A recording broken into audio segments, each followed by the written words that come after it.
Salutations!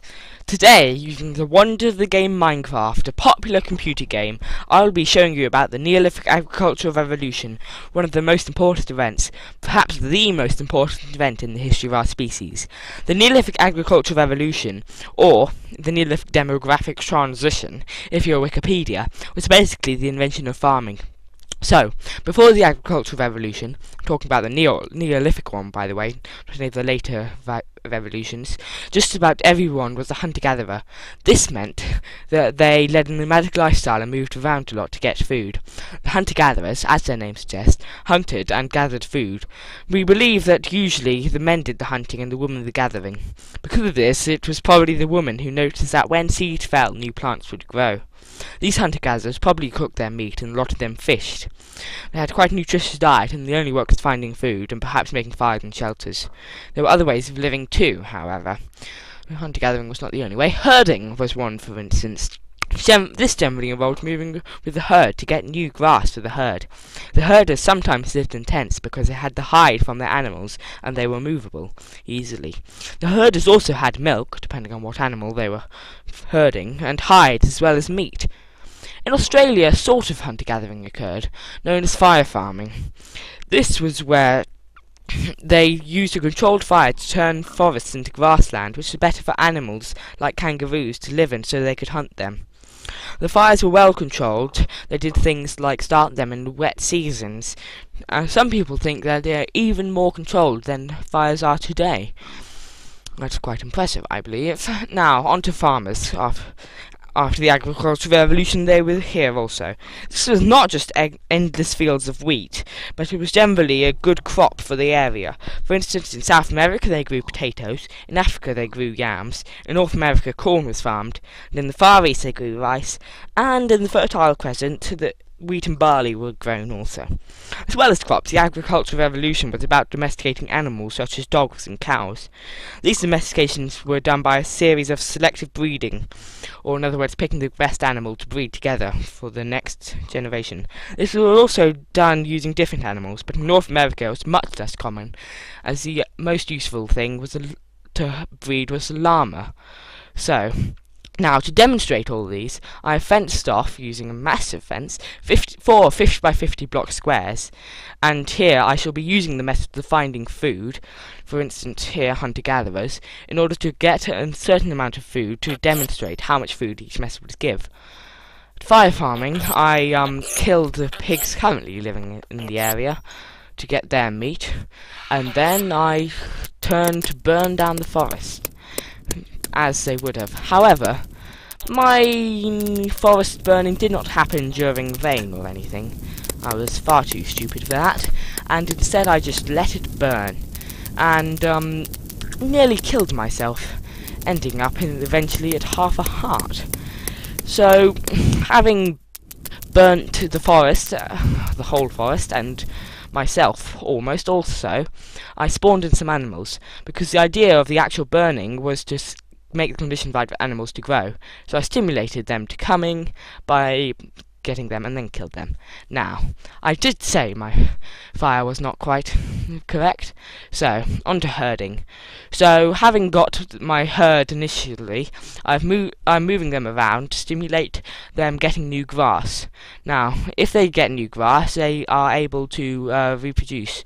So many more cows came, which are presently going to be murdered. I love this method. So, as I hear the plaintive mooing from the cows for me to stop, and I refuse to listen to it, I shall say farming is next. Now, I planted a small field of wheat here, and I collected all the wheat here, as well as some seeds. So, with this wheat and seeds, as well as some potatoes and carrots that I gave myself, I shall get my 2 of each animal, which I have spawned in, and I shall breed them together up to 4. So that will use some of my food, but it will also give me opportunity for delicious things like bacon and steak. So I shall brutally murder all these animals in order to get all their delicious meats, and thus I shall get more food for the farmers. So, all in all, as you can see, I have my 4 different chests here was the amount of food I got from each area. So, after that demonstration, I have 4 hunter-gathering, 13 apples, 8 cooked pork chop, and I've given them 10 cooked fish. 13 apples I got from leaves of trees, and I cooked the fish and the pork chop because we believe that hunter-gatherers cooked their meat. They were not necessarily all barbaric with eating raw meat. I've given them fish because lots of hunter-gatherers fish due to marine life being abundant. They have a total of 88 hunger points between them, the hunter-gatherers. So, next on the agenda is fire farming. So, fire farming gave me a total of, having killed all the animals, 16 cooked pork chops, 3 cooked chicken, and 9 cooked steak. Some of these spawned in, but there were other animals that started there. That has given me in total 109 hunger points from fire farming in a 50 by 50 area square. So, moving on, hopefully, to herding. Once I've got out of this chest.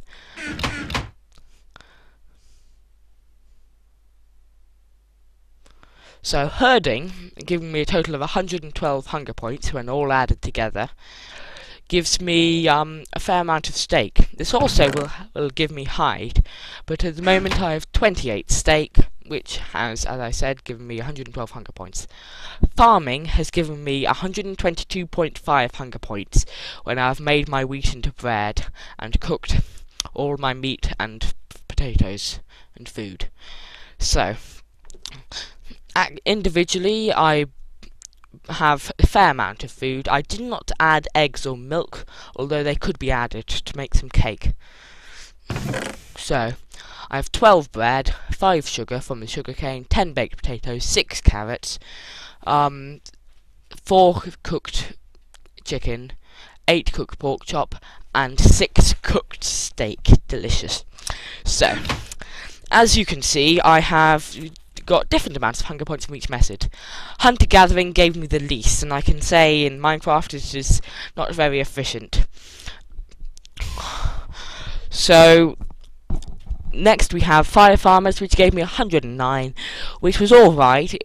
People were less likely to starve, but it wasn't the most efficient method. Herding gave me a fair amount with 112, and this also provided constant meat supply if needed. However, by far and above, farming was the best by 10.5 hunger points at least, as opposed to the second best, and I can say that it gives a lot of food. A lot of food. More food than anyone Steve could ever possibly eat. So, this brings us on to our next stage. This is all about what that excess food is. That excess food is called surplus, and it is extremely useful. In fact, considered the key point behind civilizations, because civilizations require specialists. So, as the farmer produces more food than he needs, he can give it to other people. The food will feed those people, giving more people who do not have to engage in farming. However, this can be just one person, but it can also be many if the farmer has very good tools and large amounts of land.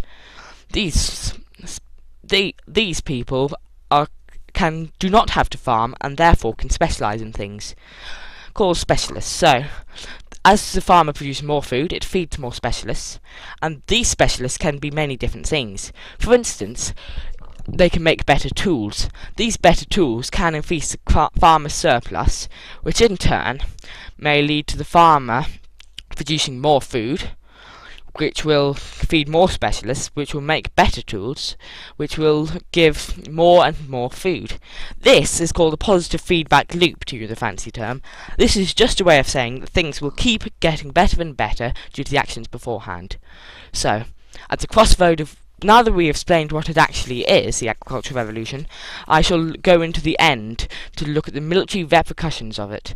So, as farming did not actually occur or instantaneously, we had people like the Romans fighting barbarians who were still hunter-gatherers. there were differences that we can compare between these two. So, as we are in Minecraft, I shall represent the farmers, and the zombie the hunter-gatherers. As you can see, in a straight fist fight, I am no match for this zombie. That is because the non-hunter-gatherers, the non-farmers were stronger, so they had a more nutritious diet. They'd be stronger. But agriculture did have other advantages. For instance, you could have blacksmiths who could make better weapons to fight with. Also, their specialists could also be soldiers. They could have more experience of fighting and be more trained.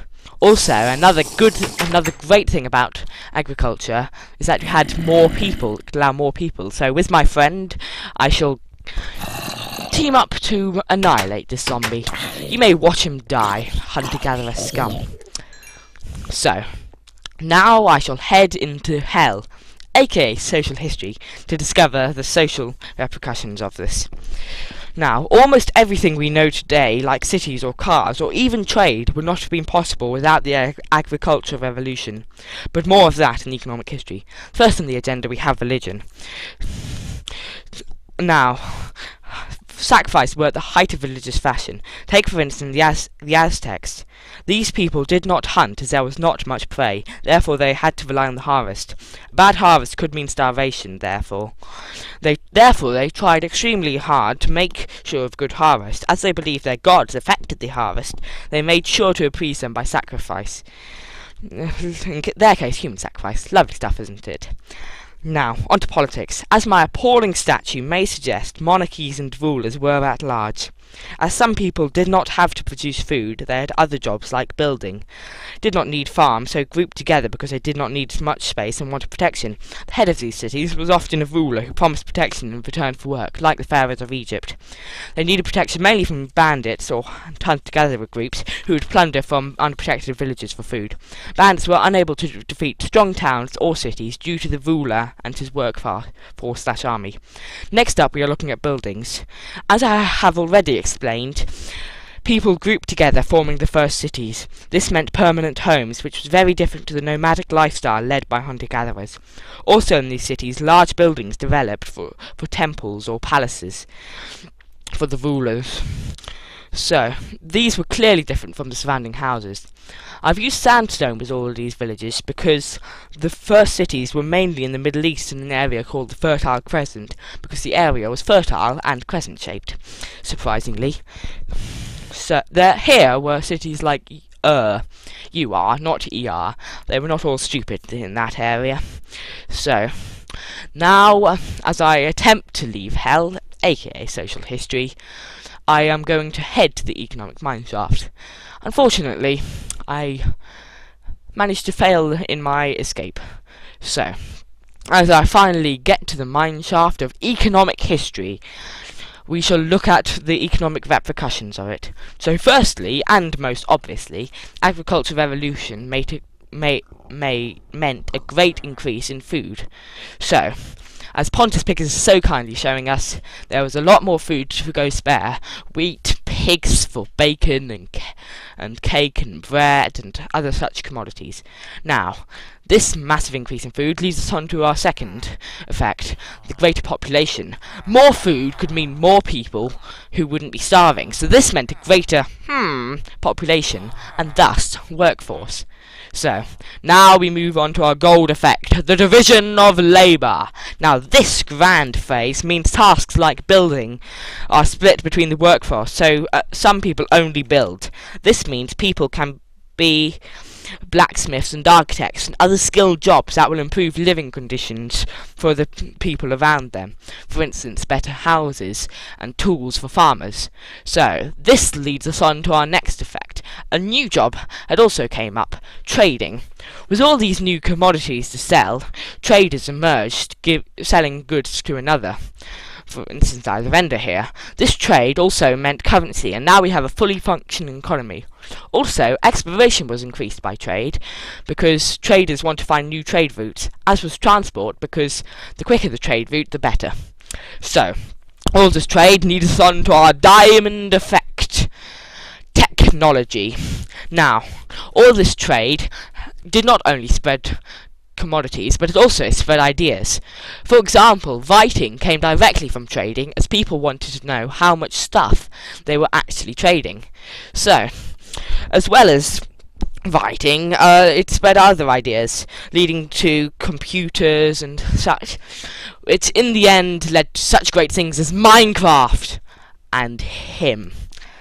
So, how can this help you play Minecraft?